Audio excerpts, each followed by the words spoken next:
Halo teman-teman pendengar semua, selamat datang di podcast kelompok kami. Hari ini kita akan ngobrolin film luar biasa yang mengangkat soal dilema moral dan juga nilai kemanusiaan, yaitu film Schindler's List. Saya Yoga dan di sini saya ditemani oleh 4 rekan diskusi saya yang siap mengupas film ini dari sisi etis. Teman-teman saya ada Mas Aziz, Mbak Erliana, Mas Noval, dan Mbak Raisa. Halo semuanya. Halo. Halo. Oke, kita mulai dari pertanyaan pertama. Menurut kalian, apa sebenarnya dilema atau problem etis yang dihadapi Oscar Schindler dalam film ini sih, teman-teman? Boleh dimulai dari Mas Aziz. Oke, dari saya ya.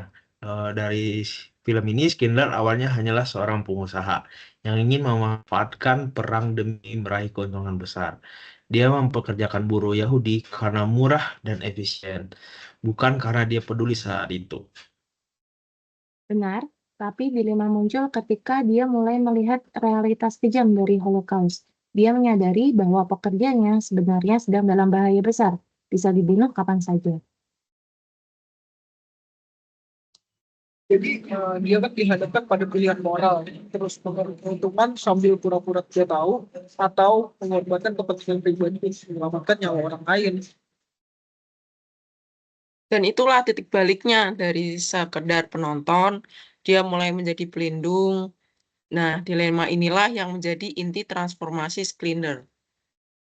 Oke, tadi kita udah bahas dilema moral yang dihadapi Oscar Schindler itu apa aja. Nah, lalu gimana cara Schindler memecahkan dilema ini kalau menurut teman-teman?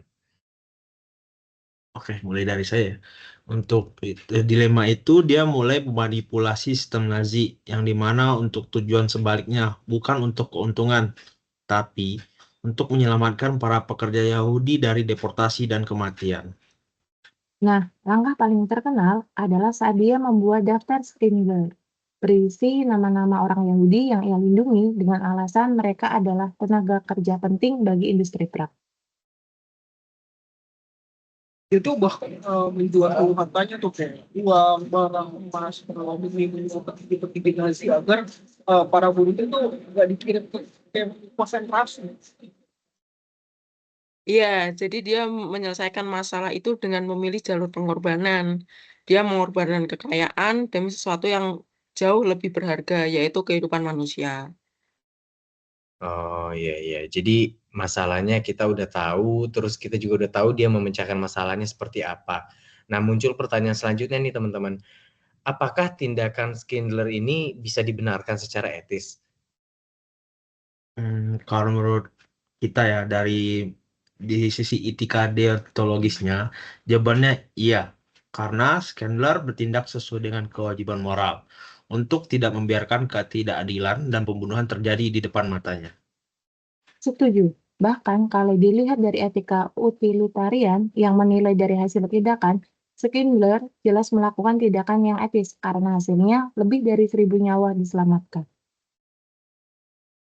Dan yang paling penting nih ya, dia tuh nggak hanya berteori, dia bahkan bisa mengambil risiko, bahkan terhadap dirinya sendiri nih. Itu kan bisa menunjukkan integritas moral yang kuat banget nih. Tindakan Schindler ini cenderung ilegal ya di mata rezim Nazi saat itu. Tapi secara moral bener banget sih. Kadang etika harus berdiri melawan hukum yang tidak adil. Ya ya ya, saya setuju sih sama jawaban teman-teman. Luar biasa banget jawaban teman-teman dari diskusi kita hari ini.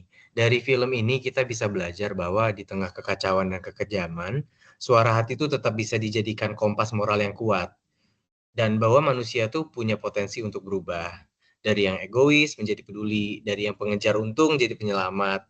Jadi film ini juga ngajari kita bahwa tindakan moral bukanlah soal besar kecilnya hasil, tapi tentang keberanian mengambil langkah ketika semua orang diam. Nah, disitulah muncul yang namanya nilai kemanusiaan. Oke, jadi mungkin itu aja teman-teman podcast kita hari ini. Terima kasih banyak sudah mendengarkan podcast kita. Sampai jumpa di diskusi berikutnya ya.